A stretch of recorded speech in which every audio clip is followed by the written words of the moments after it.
We've been doing a series called Encountering Jesus. And we've some of my new friends back here, Nathaniel the skeptic, Nicodemus the religious man, the woman at the well who's now wearing a coat, and we've looked at the man born blind. Well, we're coming back to the woman again, who's now wearing different clothes, so to speak. This is the woman caught in adultery. What I'd like to talk today about is how Jesus encounters us with something in particular, something you don't hear very much about, but how does he deal with our shame? Our shame. Years ago when I was in a seminary, of all things, I had a bunch of friends, and they wanted to throw me a surprise birthday party. And I've always been sort of an ornery sort, and not really going along with the plan, and I got word of this. Mindy and I were single at the time, and I decided that instead of, some guys were supposed to come and pick me up, and we were just going to go do something and then go to the party, I decided what a clever thing it would be not to be there when they came to pick me up. Now, this was before the advent of cell phones. And so I went and picked up Mindy. We were just buds at the time, and we went off somewhere. And the party was supposed to start something like 4, and I rolled up about 4:20 or 4:30, and instead of knocking on the front door, where everybody was inside ready to yell surprise, they didn't know I was coming. They didn't know what was happening. I opened the door and I yelled, "Surprise!" like a complete moron. A complete moron. For some reason, I thought, oh, how clever, and won't that be funny? Well, it took all the air right out of the balloon. Now, I had some very, very good friends, and they sort of hung in there with me in spite of my moronic behavior, and we had a good time for the next few hours until the end of the party, and the guys wanted to take me and throw me out into the lake, which, years ago, that was kind of the thing to do. Now, I had been at Baylor and in college, and I was a part of an informal group called the Baylor the Phantom Fountain Squad. There were about 10 of us that were up on the dorm, second floor dorm, and any time that somebody had a birthday, or they had just done something really stupid, or they were making grades better than us, then we would go to their room about midnight and remove almost all of their clothing and take them down, summer or winter, down to the fountain at midnight, and throw them in with great glee running back to the dorm. Now, if you were caught, it was your obligation to put up a fight. And so, for some reason, I don't know, I just sort of morphed that college experience into this experience when the guys jumped me to take me out to the car. I started putting up a fight. It's kind of the guy wrestling kind of thing. And it was all fun until my best friend had this arm, and again, this is moronic, and I don't know what was, I bit his hand. Now, I didn't bite it in meanness or in anger or in spite. It was just part of, that's what you did. And I remember a couple of the girls who were watching this go, "Ooh, he bit his hand!" And once again, all the air just came out of the room. The balloon just landed on the floor. And everybody just sort of didn't know what to do with that. And they all just started to walk out. This was the end of the party, out to their cars. Finally, the light of wisdom dawned on yours truly. And I saw what a complete imbecile I had been at the beginning, at the end of the party. And I went to my mentor very quickly, and I said, "Okay, Harold, I get it. I really screwed up. What should I do?" I felt like about this tall. This is the concept of shame. I had done something really stupid. And it's one thing if you do something stupid by yourself. You feel guilty. That's guilt. But when you do something stupid or you sin, you have guilt. But when you're seen, when somebody sees you and you know you've been seen, on top of guilt is added shame. That's what I was experiencing suddenly. I said, "Harold, what should I do?" Now, Harold has a deep voice. He said, "Well, brother, if I was you, I would go find as many of those folks and ask them for forgiveness before they leave, or else you're going to be on the phone all weekend." I knew he was right. And I went outside, and I was clumping people together, trying to get, 2 or 3 here, 3 or 4 here, to ask their forgiveness. I got about half of the group. And then he was right. I spent quite a bit of the weekend on the phone with some of my other friends eating humble pie. Now, that was enough shame for me to experience. I don't really want to experience any more shame than that. That was plenty. But in our world we live in, that's sort of the kindergarten of shame. Most of the time when folks deal with shame, it is much more serious than that. And today we have the woman caught in adultery that we're going to look at. And what I want to look at here are really 2 things. What does shame look like? And how does that affect us? And then the second thing we're going to look at is, how did Jesus encounter her?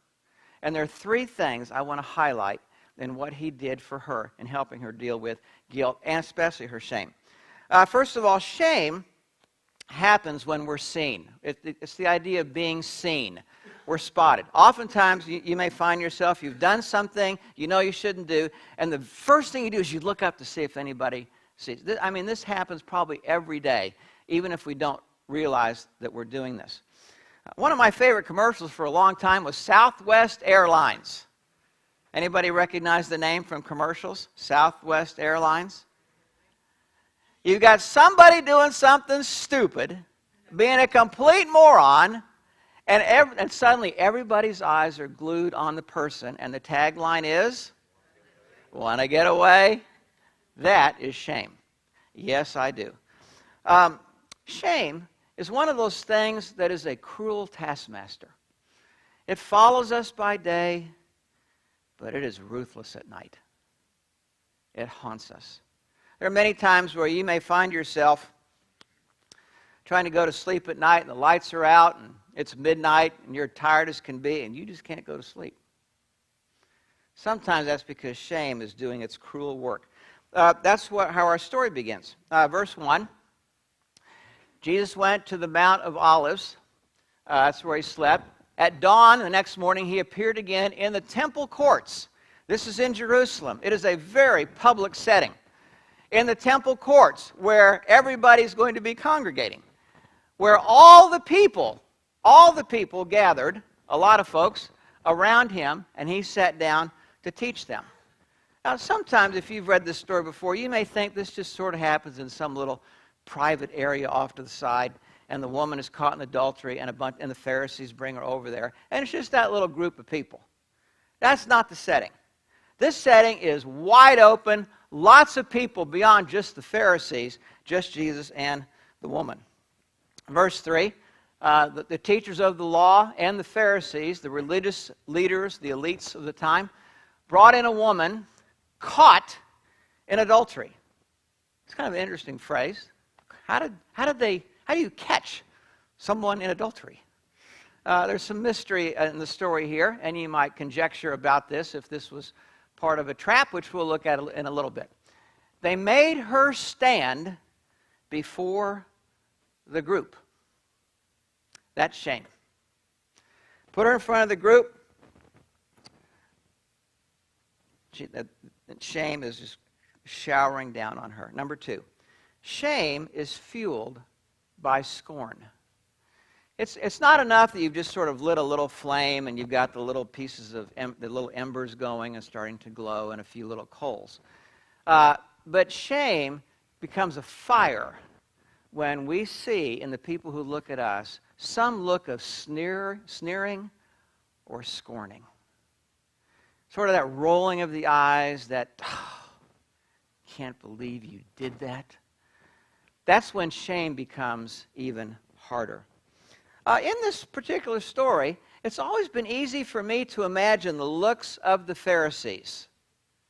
Here's this woman, and you can just see this contempt and scorn and sneering coming down on these faces on her. I can see that. You can almost see a particular kind of stance, almost this vigilant, self-righteous. How could this person do this? Well, that's pretty easy to visualize. It's always been harder for me to visualize the woman. If you'd been there, what would she have looked like? What would her stance have been? what would you have seen on her face? I imagine somebody slouched over, probably looking at the dirt around their feet, refusing to make eye contact with anybody.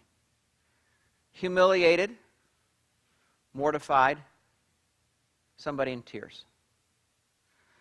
If she looked up, what she was going to see was scorn. Now, one of the things that's so ironic about this story is that in this case, we're talking about the woman caught in adultery. We just as easily could have talked about men in adultery. But one of the things that's ironic about adultery to me is that in most of the stories that I hear of people who've committed this, they are so hungry.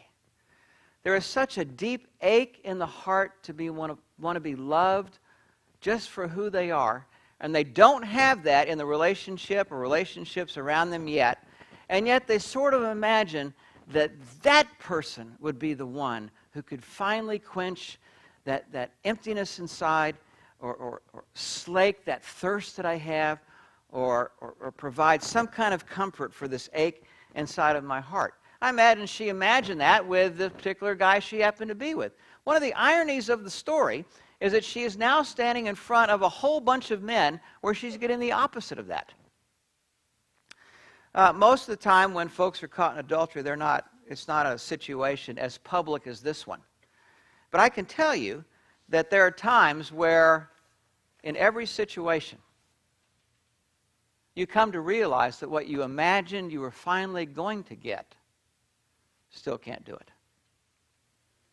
No human being, no matter how wonderful they may seem, can do that.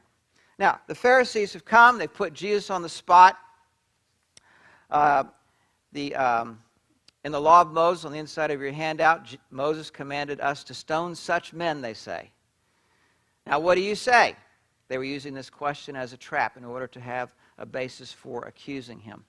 Now, in the Old Testament, when God's people were coming out of Egypt and they were setting up a brand new community, they were coming out of a tremendously pagan culture. They were getting ready to move across the Middle East into the Promised Land, and they were going to be taking the land there, surrounded by a tremendously pagan culture. Family life was dysfunctional like crazy. And so what God said, what he's trying to do for the people is trying to set some really, really high standards. You have got to be shooting for this if you're going to do this well. Now, people in our day wonder, well, why did the Old Testament prescribe capital punishment for adultery? Doesn't that seem a little extreme or a little over the top? And in our culture, we don't, that's not a capital offense in our country. Why would God think that was a good idea? Now, I don't pretend to know all that God does about this. But I can tell you in my pastoral experience, I've talked to enough spouses who have been the recipient of a spouse who's been adulterous, and it is devastating. It is awful. For some people, it racks them to the very core. What did I do to deserve this? Was I really this bad a spouse that my husband or my wife left me? What did I do? Sometimes it's rejection. It's a tremendous sense of rejection. For a lot of folks, it's not just rejection, but it's also replacement. And I can tell you, it's almost like you can see somebody in front of you who used to be a whole person, and now they're like that piece of glass that a rock hit, and now it's just shattered in 1,000 different pieces. The window is still intact, but it's not the same. Now, I've talked to plenty of folks who have committed adultery, parents, and they have tried to justify themselves by saying, well, my kids are resilient, and they understand. They understand that their mother and dad love each other as friends, but they just don't love each other as husband and wife. And that this really doesn't change anything. I still love them, and their mother or their husband still loves them. It really doesn't change anything. Now, that's how an adult thinks. And that's how an adult sees things. But I can tell you, in my over 35 years of doing ministry, I've never heard a kid think like that. Whether it's a kid who's 5 years old, 10 years old, or somebody who's 40 years old that grew up in that home. That's not how kids think. Now, they will tell you what you want to hear because they've already had a tremendous crack in their world, and they're afraid of losing more. So they will tell you what you want to hear. They'll give you the company line. Oh, it's okay. Yeah, Dad, we know you love us. We know Mom loves us. They'll tell you that. They won't tell you what's really going on. But kids end up feeling the same things that a spouse does at just a different level. No matter how much you try to tell your kid, this was not your fault. You didn't do it. I've still never met a kid that believed that. They think there must have been something I could have done to stop this. If I had just been more, maybe if I'd been more obedient, maybe if I'd been more cooperative at home, Mom and Dad wouldn't have fought so much. They are scrambling to find some way of trying to explain the inexplainable. There's also no explaining Dad walking out on Wednesday and not being back until the following Wednesday. I've never heard a kid say, it's a good idea. Every other weekend, every other Wednesday. Okay, we can live with that. That's okay. They may tell you that if you're dad or mom. I've never heard somebody tell me that's okay. That's a good idea. Probably the worst thing I hear from kids is, my dad or my mom left me for someone else. Some of that is rejection, and some of that is replacement. And you're the adultering person, the father or mother can say, oh, it's not like that at all. I love you, and that love will never change. But I promise you, you will not convince that kid that that's true. They will live with that hollowness in their soul from here out. Why is adultery a capital punishment back in the Old Testament? Maybe, if just for those two reasons, that might be enough. I'm sure God probably had more reasons than that. But the point of the story here is really not that, because what they say is they're using this as a question to trap him. They put him in this dilemma. Think about the awful dilemma they put him in a public forum. All right, the law of Moses says that we're supposed to stone this lady. What do you say? Now, what if Jesus had said, you're right, that needs to happen. All right, let's get this thing organized and get it done. All the people that loved him, the tax collectors, the harlots, the folk, the broken people, what would they have thought? Let's say Jesus had said, no, that was Old Testament times. This is going to be different. We're not going to stone her. Pharisees would have said, are you soft on sin? Isn't this something serious? Aren't you going to do something about this? If you let this go, what are other people going to do? Or maybe Jesus, the third item, what if he had said, read these guys the riot act. You Pharisees, you guys are a bunch of hypocrites. None of those things are really good ideas to go in. It's sort of like they put him in a minefield, and he had just stepped on something and heard the click. The mine was set. If he walked in this way, it was going to blow up. If he walked this way, it was going to blow up. If he walked this way, it was going to blow up. What is he going to do with this? Now, this is the point at which she encounters Jesus. There are three things I'd like to look at. Shame loosens through relationship. Shame begins to loosen its hold through relationship. I imagine when they threw down this gauntlet to Jesus that you could have heard a pin drop. This is outdoors in the outdoor temple courts.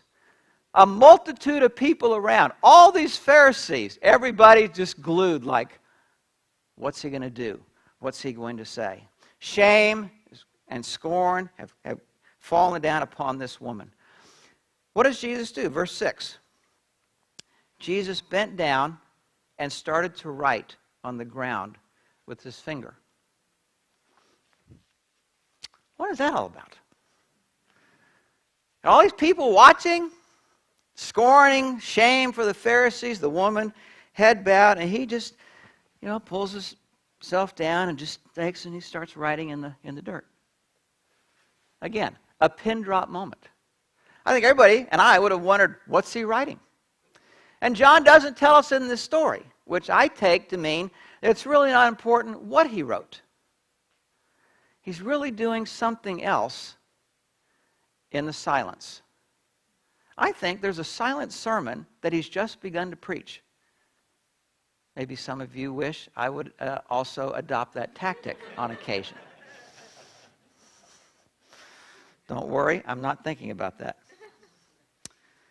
Now, people have wondered, I wonder what he did write. And there have been people who've speculated about this, and there have been some pretty good speculations. Jesus writing in the dirt. It conjures up some famous images from the Old Testament.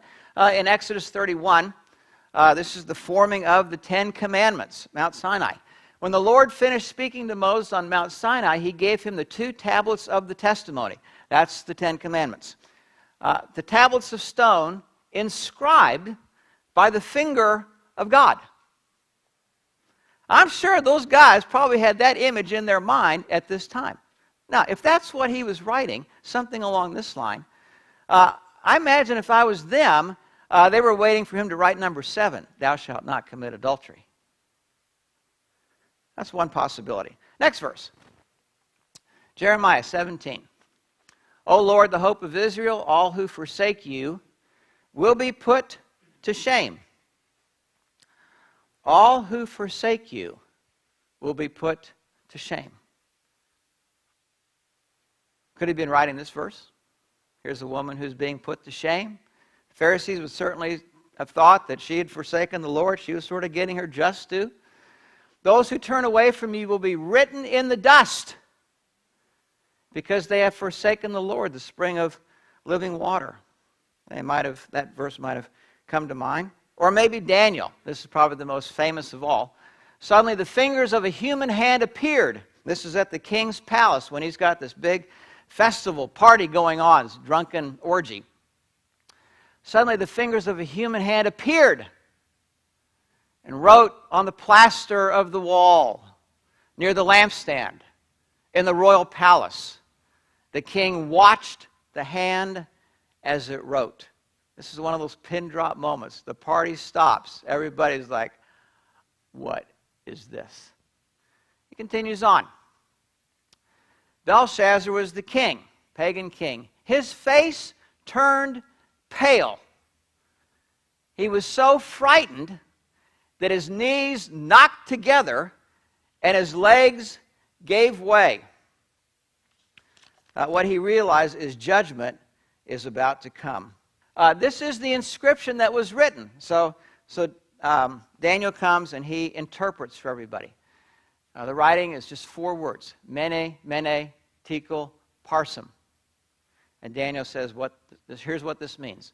Mene means God has numbered the days of your reign and brought it to an end.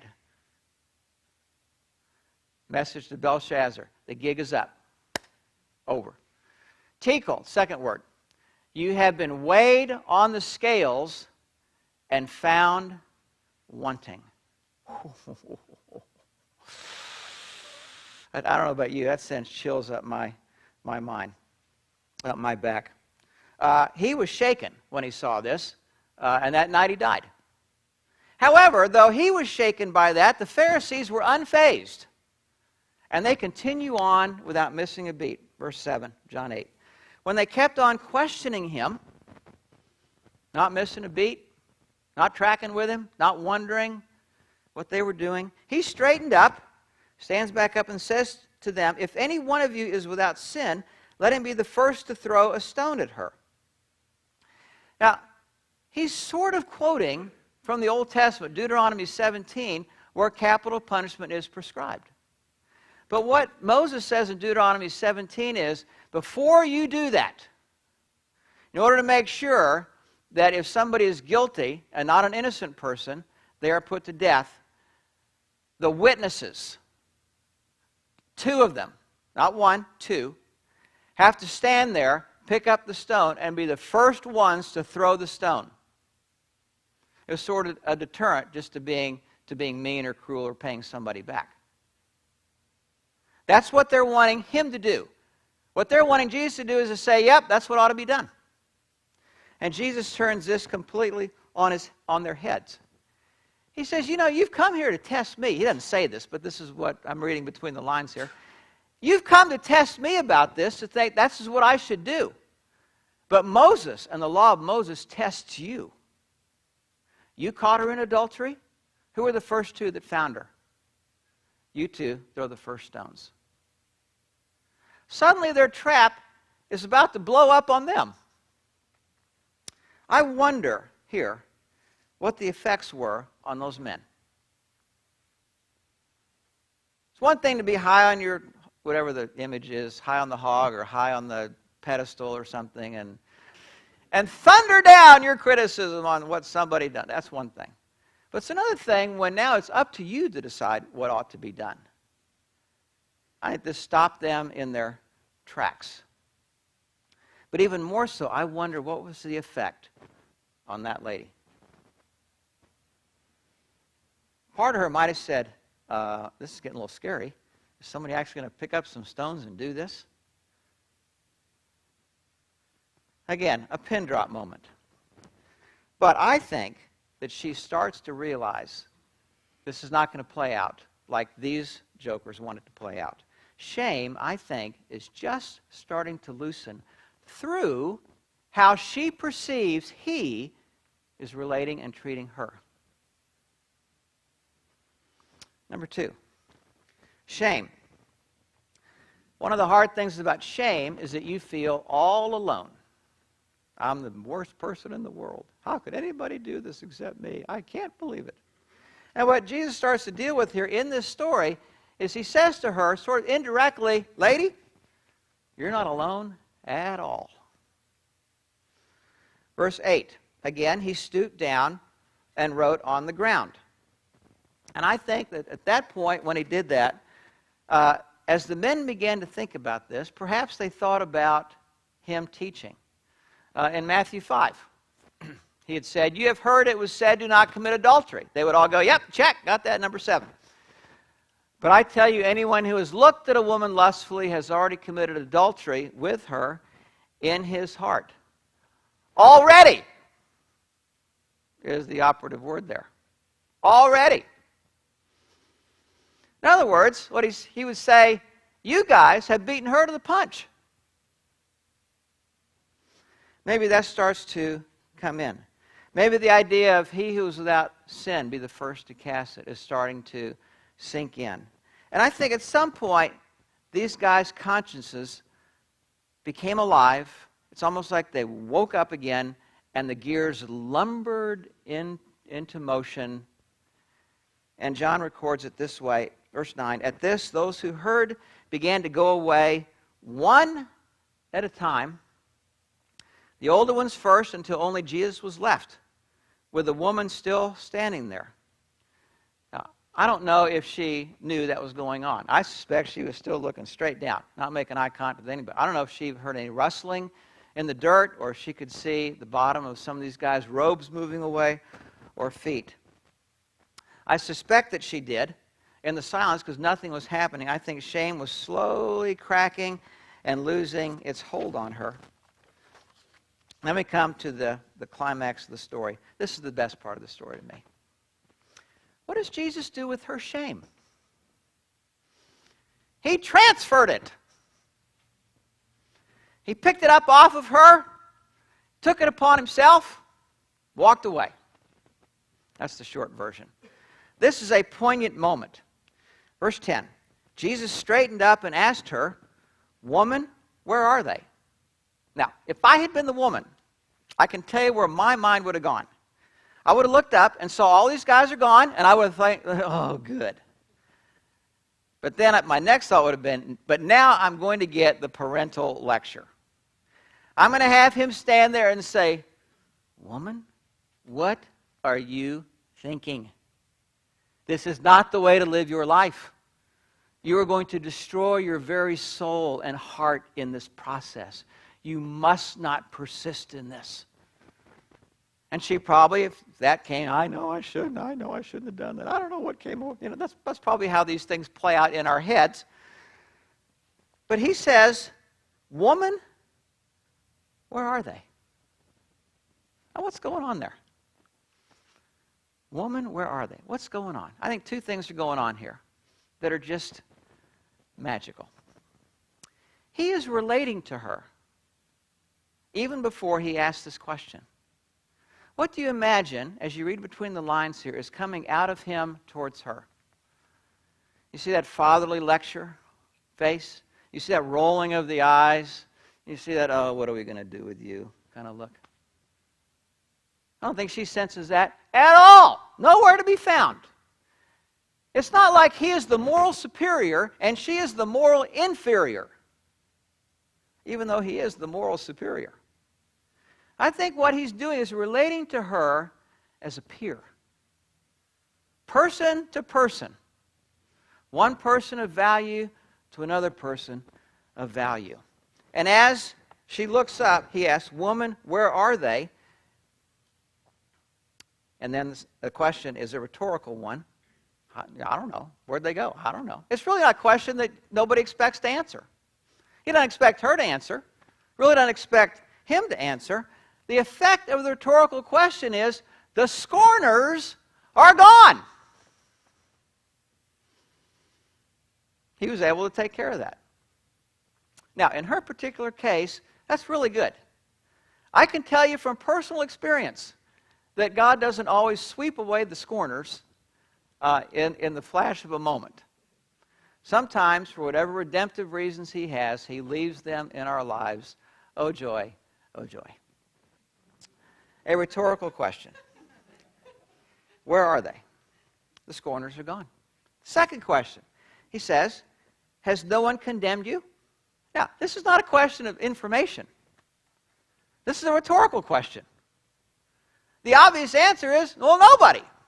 I mean, it's just as plain day as can be. And what's the effect of this on her? I think what he's wanting her to see, and then to verbalize is, not only are the scorners gone, but the scorn is gone. Scorn is gone.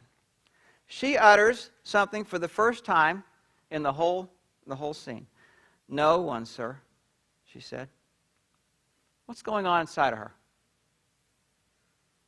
What's it like to look bad in the presence of good? This is where God does his redemptive work with guilt and shame.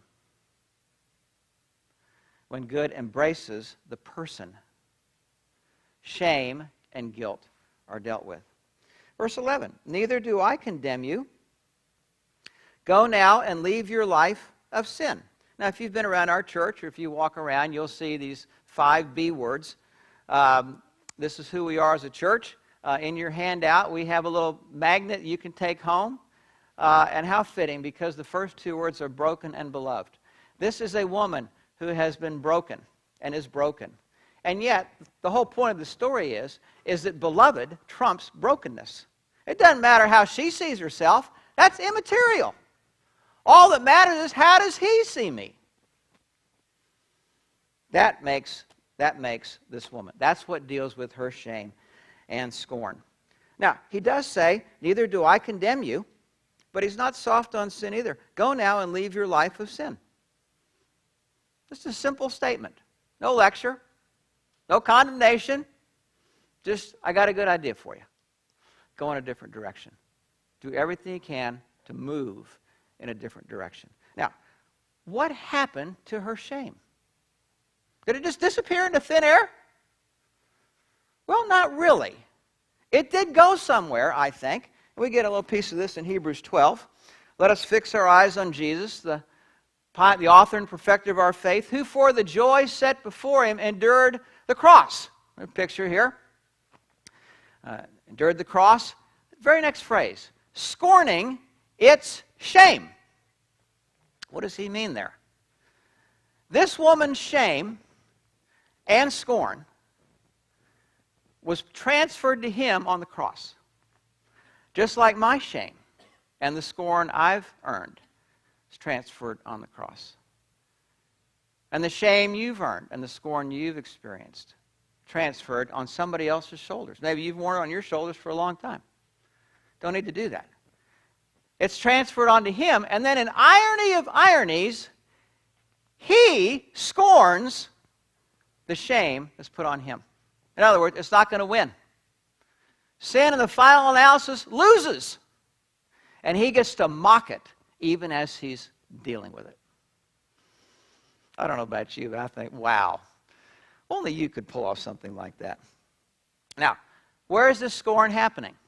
If you read the crucifixion story, the religious leaders come by and they say, he saved others. Yeah, right. Let him save himself. Yeah, let's see that. Then we'll believe that he is the king of Israel, right? Scorn. Shame. Passers-by came by, and the writer says they wagged their heads at him like, disgust. He took all that himself.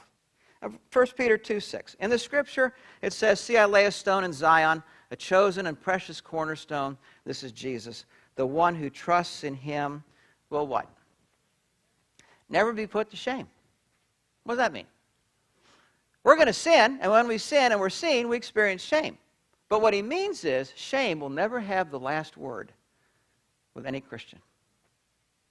It's not the final verdict upon ourselves. When you look in the mirror, you need not look at somebody wearing a coat of shame. Now, our particular lady was wearing a coat of shame. Now, since it is the 21st century, my gal here has a hoodie. And it's so she can sort of hide her eyes a little bit better. Now, people walk around like this all their lives. You may not know it. You may not see it. A lot of times, it's an invisible coat. But when Jesus encounters us, his job is to remove this coat of shame and to place us right back in the stream of life again. And he takes that coat and he wears it himself.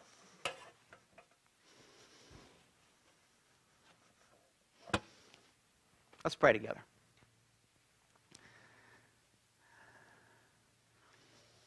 Father, give us eyes to see and ears to hear what you did with this woman. And in our lives, allow us to believe that you desire to do the same thing with us.